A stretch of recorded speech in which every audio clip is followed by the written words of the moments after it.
Aí, meu pai ainda fala que o Lamine tá mal. Faz um gol no primeiro tempo. Lamine Yamal, camisa 10, FC Barcelona ao vivo. Caraca. Fala. Jogadores do Barcelona de volta, a preocupação gigante com o Yamal. O Hansi Flick se levantou do banco imediatamente.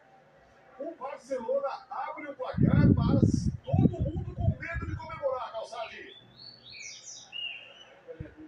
Esse pré-copa aí, a gente tem o caso dos mesmos também. Exato. Jogador brasileiro, com títulos, seriamente. Que golaço.